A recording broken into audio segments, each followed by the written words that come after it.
Get ready.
In the last 10 years or so, indie developers have shown their appreciation for the 8 and 16-bit games they grew up with.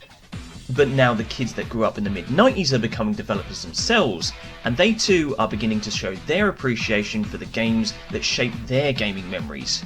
Before the turn of the millennium, games were only just beginning to dive into the exciting world of polygons and 3D gaming from the 32-bit era, and those pointy, blocky graphics hold just as much nostalgia for those folks as the pixel sprites of the 80s and early 90s. Hot Shot Racing is a love letter to games such as Sega's Daytona USA and PlayStation's Ridge Racer, looking to recapture the pick up and play style of the arcade racing game, where it's less about tweaking car engines in menus and building up a garage filled of cars that, let's face it, you may never actually drive, and more about getting straight into the gameplay and mastering every track as you practice the ridiculously fun drifting mechanics and wrestle with the aggressive AI rival cars, who never let you win by miles, making every race a breakneck test of your skills. Hot Shot Racing has 4 locales, giving you colourful and interesting backdrops to look at as you drive around 16 tracks shared across these varied destinations. Each location is bright and colourful, filled with things to give your tracks personality. All the modes you need to fully enjoy these tracks are waiting for you to claim that first place trophy, including Grand Prix with 3 difficulties, time trial and single race, as well as online modes that include varying gameplay styles to play with your mates. Before you choose a car and head to the track, you first select a character. Not only does this determine what selection of cars you will have, but this also acts as the personality behind the wheel, as they throw out taunts and one-liners to your rivals and gives you a sense that someone is inside the vehicle you are driving. And they all have their own goals and ending cinematics should you come first in Grand Prix, although I do wish they perhaps added a few more endings to see, as they only have one ending each and quickly become an afterthought. You quickly hit the starting grid, and as soon as that green light sets you off in your first race, you feel the silky smooth controls of the game, and the game's main appeal of recapturing that 90s arcade racing game feel is definitely realised. Hot Shot Racing is just incredibly fun to play. As soon as you realise you never need to release the accelerator, and tapping the brake ever so slightly executes a ridiculously cool and responsive drift mechanic that we haven't really seen in racing games since Burnout, you can't help but smile as you tear up the track and rush past the charming blocky world filled with dinosaurs, waterfalls, fairgrounds, and I'm pretty sure I saw a UFO abduct a cow once. Multiple camera angles a la Daytona USA are available to you as you decide to race from inside the car to get a sense of the immense speed the game has, or from outside to better fend off your rivals and create space around you. As you drift, you'll build up a boost meter that can be used in segments to give your car a rush of speed to keep up with your rivals. This gauge can also be built by driving close behind rival racers, except in Hot Shot Racing the boost gauge is less used for leaving your rivals in your dust, but more about keeping them at bay and nudging ahead of the pack, as the AI rivals are incredibly hostile, having no problems ramming you off the road and sending you skidding into a ditch should they clip you at the wrong angle. This is an interesting design choice, as the rival cars clamp together, ramming into you and each other as you all race to the finish with impressive aggressiveness. Through the normal, hard and expert modes, the speed increases each level, but so does the AI, as they mercilessly attempt to end your first place aspirations any way they can.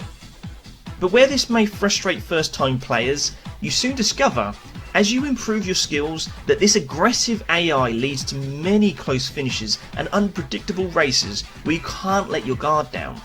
And I kinda liked it. It's difficult but fair, and you have many ways to fight back, with the key to victory being timing of your boost and not allowing yourself to be clipped on corners, slamming your car against rivals and choosing to hang back and pick your moment. And let's be honest, how many Grand Prix modes in racing games feel little more than time trials after a while, where you leave behind everyone and it's just you and the track? This aggressive AI choice keeps every race a close contest. The music is kinda catchy, but nothing that truly gets stuck in your mind, unlike the races that it's trying to capture the feel of. Still, it could have been a lot worse, and if you're not too distracted from fighting for your life to come first, you will have a few toe-tapping tunes to enjoy. Outside of the solid racing experience, you do have a selection of customizable options. Each car's look can be altered with the money you win from races, and special cosmetic mods can be unlocked when you achieve missions such as drifting or boosting a certain amount of times in a specific car.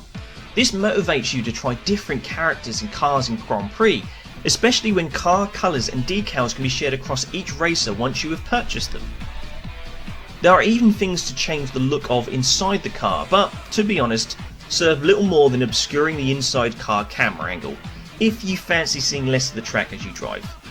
Finally, there are the online modes, which unfortunately I can only speculate how fun these modes might actually be on Nintendo Switch, as I was never able to find an online game. Cops and Robbers is a game of tag where a cop chases the other racers around laps, ramming them off the road, reducing a health bar that, once depleted, creates more cops. This then continues until either one of the robbers finishes the race or everyone is eliminated and turned into cops. Where Drive or Explode is a movie-inspired versus mode where you race trying not to drop your speed under a certain limit, otherwise your car will catch fire and blow up. Again with a last man standing type rule set. Testing these modes with the AI in single player, they did feel a little too similar to normal racing, but I suppose this impression could change if played with human opponents. But again, not once did I see anyone else playing this game, which is a real shame. And with each mode demanding you have at least 4 players to play, versus mode on Switch is pretty much locked off. I only hope there is more support for this game on the other platforms. Still, with local split screen versus mode, there is much fun to have on any version of the game you may choose. Hotshot Racing achieves at what it is set out to be, a fun callback to the arcade races of the 90s. An easy to play, hard to master style that most racers shy away from at present.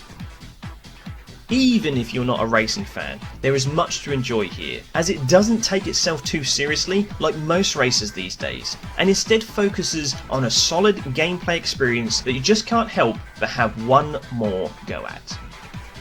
John says, "Yes Bill, this game rocks! Give it a chance, it plays a lot better than it looks." Wookie Webster 316 says, "It's a big miss from me, I don't like racing games with time limit checkpoints." Vagrus says, "Looks like Virtual Racer actually, but smoother. Some of the 80s looking cars look sweet. Appreciate this kind of game like Sega Rally being continued." Kizra says, "It's very vibrant. This music is so funky, but I think this one I'd prefer on PS4. I like the art style and music, nice throwback to the old arcade races, looks fun and easy to pick up, with plenty of challenges too. I'll definitely pick this up at some point." Stegosaurus says, "Reminds me of the old school arcade racing machines." And Morgan Emily Jane says, "Certainly a game to dip in and out of, a faithful, evidently lovingly crafted title to evoke the memories of the 90s arcade races.